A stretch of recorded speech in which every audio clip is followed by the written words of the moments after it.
Florida, the new melting pot. 1,000 people move here every day.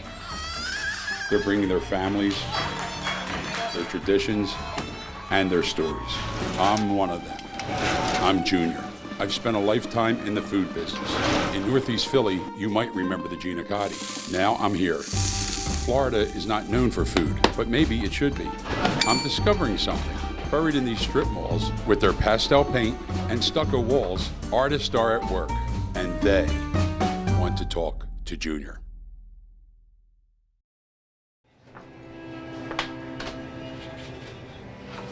Everybody comes from New York, New Jersey, Chicago, Midwest. Whatever works up north, Florida's completely different. So when you cross that Florida line, just leave everything there. We've always had pizzerias in Manhattan, so that's how we learn, how to make good pizza. 500 years ago, Ponce de Leon stepped foot in Southwest Florida. He wandered this uninhabitable swampland in search of something. The fountain of youth? The meaning of life, maybe? The same irresistible call started me on this gastronomic odyssey. And like many adventurous explorers before me, I sought the advice of an oracle. He's just inside the front door of LaMotta's in Cape Coral. The one thing we hear in Florida every single day, how do you make a New York style pizza with Florida water? Right. It is the biggest thing. It is the biggest gimmick I've ever heard out there, because people say, oh, you need to have New York water to be able to make a pizza down here. No, you don't. Give me that water out of that lake that's back there and I'll make a New York pizza. It's who makes it. Bye, little one. Thanks, ladies. Have a good day. Ciao. Charged on espresso, ready for conversation, Carmelo LaMotta. You can fold it. It doesn't have that flop. Right. And it's got that grease that runs down your wrist. Yep. That is the trick. That is a New York style pizza there. Yep. It's not Chicago style, it's not Ohio style. Everybody has their own style of pizza. Right. But original New York style pizza is a cheese pizza, maybe just with pepperoni on there, and you've got that grease dripping, and you've got that crunch, and you've got that cheese that stretches. And that's what we do. That's what a New York style pizza is. In New York, on every corner there's a neighborhood pizza joint. You walk in, you grab a slice, easy in and out. Down here, we don't have that. It was never created or established here in Florida, that neighborhood joint. Because if you go to Manhattan, you got a pizza on every corner, but they've got 10,000 people walking. Right, I'm walking by there every day, yeah. If I sit there and put a whole pizza display here and I don't have 500 people walking, that all goes in the garbage. I just lost money for that thing. Throwing them out, yep. At my old restaurant, we had that because we were there 41 years. So we would have people that would come every day just for coffee and a roll and just read their book, or come in there and just talk. They wanted to get something off their chest. They would just come in there for about an hour, some of the old timers, and we would sit there and talk about the old days and stuff like that. The hangout. Yeah, it's like their hangout place where they get away from home, be able to go out and enjoy themselves, and be able to get it off their chest and everything and feel comfortable.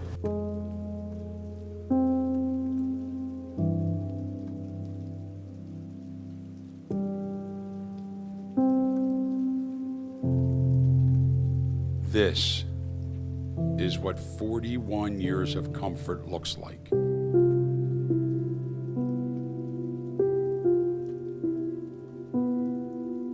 The American dream is in these photos. Memories of 4 decades serving Southwest Florida.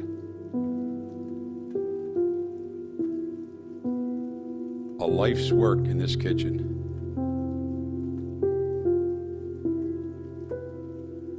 The story of an American family.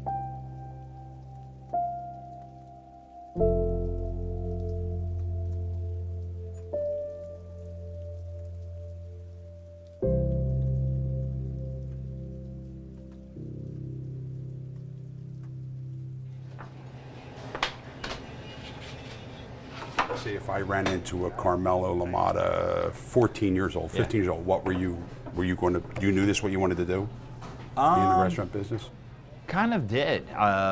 Growing up in the restaurant business, because it's always been in the livelihood, and I've always liked to deal with customers and cook. At first, I tried different things. I did have other jobs. I did bartending, and I worked at other companies, and that's what I always kept falling back on, because everybody's got to eat. Yeah. It's one thing that Anywhere in the world you go to, they have to eat. Yeah, I watched my grandmother, watched my mom, learned from them. But then when we started doing the restaurant, and then I started learning how to do the sauces, the soups, make everything from scratch and everything, I started liking it. Oh, wow. Delicioso. Maybe like a little Caramel sauce. sauce. I was gonna say a sauce. So here I'm running a restaurant, never went to culinary school. Right. I had a degree to go to Johnson & Wales for 4 years. I went for a week, and the head chef there says, Carmelo, what are you doing here? You have a restaurant that's successful. Unless you want to go work on a cruise ship or a casino or one of the big hotels, go back and run your restaurant. You'll make all your money there. So we donated my scholarship to somebody else, and they went. Oh, nice. And I came back to the restaurant, and I started spending more time learning the back of the house of the restaurant. So I've learned how to take the old recipes and make them newer. If you want to survive 41 years, you better be married to the place. Whatever you put into it, you get back. Right. Yeah. And I put hours and hours and hours into it, where I was sitting there putting in, 100, 120 hours a week. In 41 years, we've seen 3 housing markets that have crashed. Because before, Fort Myers used to be one area, and that was the area we were in. So everything was there. So the restaurants did very well, the bars did very well, all the shops did very well. And then with the years of changing and house market going up and down, we've seen a fluctuation, because then they expanded Cape Coral, they expanded Estero, Naples, Bonita, that never existed before. The original LaMottas survived hurricanes, lightning strikes, and an economic collapse. But it took a pandemic to finally force the family to uproot from South Fort Myers. March 12th hits. News breaks. COVID cases start breaking out in Europe, everywhere. No cases in Florida yet, nothing else. And we're like, all right, let's keep an eye on it. So we started keeping an eye on it.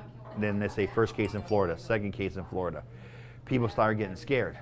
Now here, all the customers are flocking. They all want to leave to be back with their family, because they don't know what was going on. All the businesses started freaking out. People canceling reservations. Sanibel closes. Fort Myers Beach closes. Captiva closes. Well, that's most of our customers come from, is from the tourists. They close the borders. They sit there and close the Europeans not to come over. Well, how are we going to make money? There's no Germans, Europeans, no people from South America coming in. And Florida, if you don't have the tourists and the snowbirds, we have no business. It's hard to be in the restaurant business right now and not talk about COVID. Even if you can keep your doors open, it's an uphill battle. We still stood open and did deliveries, curbside, and pickup. And that did But yeah, really you had well. 100 seats. 100. Yeah, 100 seats. The dining room's still empty. Yeah. Landlord wanted their money. Everybody Yeah. wanted their money. And then, it finally came down to it. As a business person, I had to sit down and make that decision and say, listen, with my parents, what are we going to do? We don't know how long COVID's going to go. We don't know how long we're going to have to keep dumping money into this pit. And then, I live here in Cape Coral, so I was looking in the area. I saw what Pine Island Road in this area was offering, and I told my parents, listen, I got a spot we can move to. It's a lot less money, we can save money and make money and stuff, but we're going to have to shut this one down. And, that's up to you guys, because this is your baby. And we looked at it, how much money we were dumping into it every year to try to keep it open and afloat, and it just didn't equal out. Sanitation requirements and limited seating has forced owners to reach into their own pockets to keep their life's work alive. With COVID, we're seeing to a lot of restaurants that we're not doing here, they're charging people a COVID fee. And they're charging people now credit card processing fee, because credit card companies are charging us more money to process their credit cards. So now a customer comes out, they got to pay $30, $40 for that dish. Then they're getting charged a COVID fee. Then they're getting charged a credit card fee.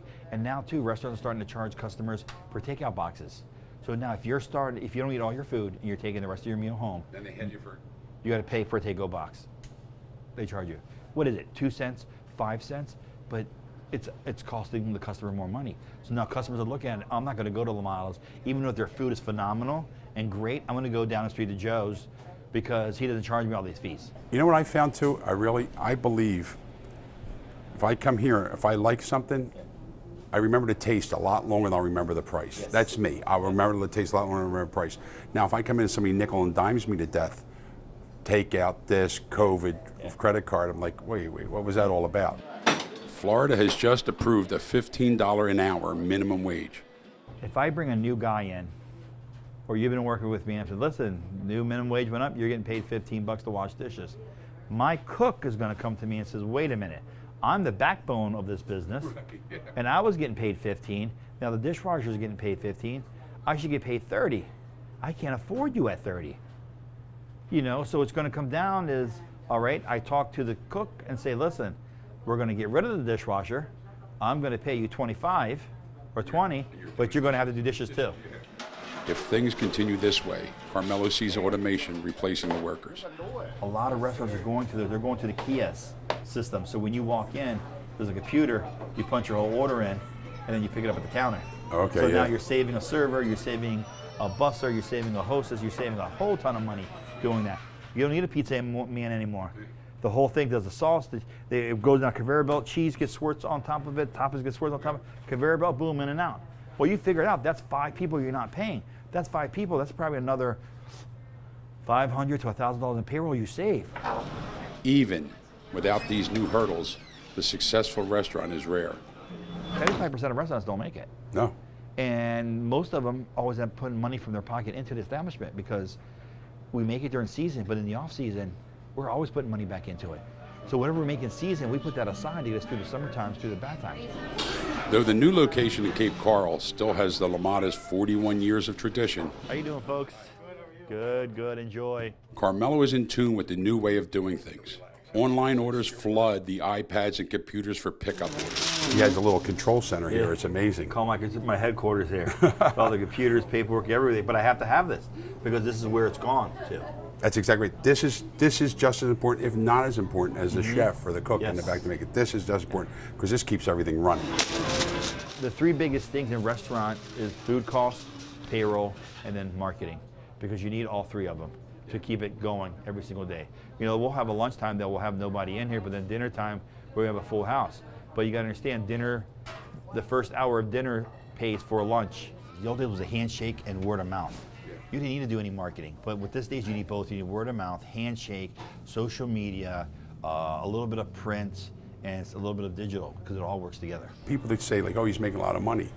They're seeing you smiling on a Friday night, ringing up their cash register. They're not here on a Tuesday when it's 140 degrees out. Nobody wants to come in. They're not here for that. And you hope somebody comes in to see you. Carmelo is an encyclopedia of Italian food. His discerning palate and careful craftsmanship steers the ingredient choices in his kitchen. They go and get prosciutto. We only use prosciutto di Parma because the prosciutto di Parma, it's aged. You got to have the mold on there. People are like, oh, mold? That's the whole trick. A lot of people are like, oh my God, that cheese has mold on it or that meat has mold on it. How do you think blue cheese was created? And a lot of people do not realize that and know that. Blue cheese is the mold growing into cheese. And people eat it every day and they're like, oh my God, this is delicious. What do you think gorgonzola is? I use the best mozzarella cheese that's out there. I pay a ton of money. It comes from Wisconsin, but if the cows are being milked in the summer and the cows being milked in the winter, it's 2 different types of milks that are coming out because the cattle is either being stressed, what they're being fed. In the wintertime, they're not grazing in the fields. They're in the barns and they're given whatever they're given to eat, hay, corn, whatever they're feeding them. In the summertime, when they're grazing, is a little bit different. Also, in the wintertime, they can be stressed out, so that stresses the milk cows. Now that we know a horsefly in Wisconsin can change the taste of cheese, I'd like to get back to that New York slice and why people tell me it's so hard to find a good one down here. In New York, the water comes out of the faucet at 78 degrees, 75. It comes out cold. So that also works with your flour, with your yeast because of heat and fermentation and everything. So the water comes out a little bit colder, so it's better. The minerals, there's more minerals in the water in New York. Yes, so they don't have to use a higher protein flour. They can use a lower protein flour because everything works together. A lot of people don't understand. So it starts off with the water, but here in Florida, you can ice bath your water. Put ice cubes in it if you want cold water. I've never done it. I've used regular water right off the tap handle. With me knowing what's in the water, I have to use a higher gluten flour, higher protein flour, so that works together. Then it comes down to the yeast. Are you using a wet, a dry piece of dough sitting from a day before that you let it fermentation again and re-add it back into it? There's so many tricks to it. Also, humidity. If the humidity level is high, your dough is going to grow. Right. If it's cold, it might become hard as a rock, so you have to judge it and play with it a little bit to figure out exactly where you have to be. Do I make my dough first thing in the morning? Do I make it in the afternoon? Or do I make it at nighttime when it's cooler and everything. And then everything comes down to letting it sit and doing its job when it needs to. People think, I'm going to make dough right now, I'm going to use it in 5 minutes. There's no way. Your pizza's not going to taste right. It's not going to stretch. It's going to crack. You got to let it sit. So here, we make our dough 3 to 4 times a day. We let it sit. So whatever dough I made this morning, I probably won't use till tomorrow night or tomorrow afternoon. Right, yeah. And it all has to say that with my sauces. I probably back there right now, you go back there, probably got at least 500 gallons of tomato sauce. We make sauce every day where it sits 2 to 3 days. Because I want it to sit there and blend. I want it to all come together, and that's when all the flavors come out. Yeah, no, You know, look at the old days. You go home to your grandmother's house, she would make sauce at 5, 6 o'clock in the morning. So by nighttime, you guys could sit there and eat it, and it tastes perfect. But it always tastes better the next day. Yeah. How much sugar do you put? I don't know. It's all in my hand. Yeah, you're right. It's a little this, 2 handfuls, 1 handful, yeah. It's the same thing, like when I do pizza dough, or my dad does pizza dough, we weigh it with our hands. Right. They need a scale. So what we've done is we've weighed it in our hands, and we've given it to them, so this is how it needs to weigh, so now they weigh it, and that's how, but I can go back there and do it without a scale. It's all done in my hands. It's all by, like I know like when they're making sauce, what's missing in the smell. I've done it so long that I have that smell vision. As soon as they come out with it, I can taste it and says, oh, it's missing. You put too much garlic in it. Well, how do you know that? You can't even see the garlic. I've done this so long, I've had to break this stuff down from when I was at little growing up and at the other restaurant to know if you put too much garlic, it's going to be overpowering. We do it by hand. We old style. Yeah. We knuckle it. We do it old style. Smack it, flip it, rub it down, put it in the oven. That's how we do it. We don't have a machine that stretches it out for us. Yeah. Oh, you don't have a conveyor belt? No, we do it the old stone. You'll get burns on the bottom of your arm. No hair. That. Yeah. If you got hair on your arm, you're a pizza man. Something's wrong. Yeah. Your ovens, my ovens that I have back there are 45 years old. My stone is 45 years old in there. When I had to move that stone from the old restaurant, I had the mover get an insurance policy on the stone. The guy's like, why? Because if you break that stone, I'm done. Because the flavor on that stone is 45 years of oils and greases that have dropped. People are like, oh, I got a little black thing on the bottom of my pizza. Eat it.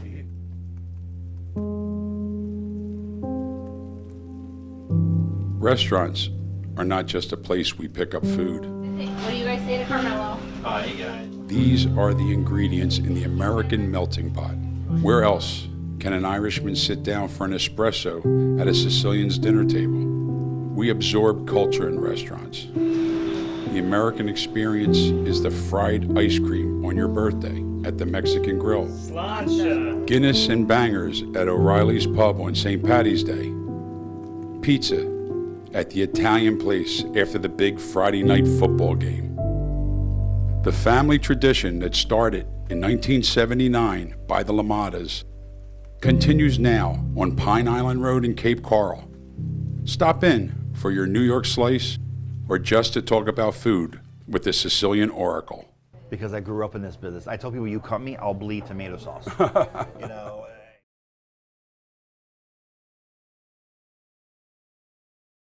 Hey everybody, I hope you enjoyed today's show.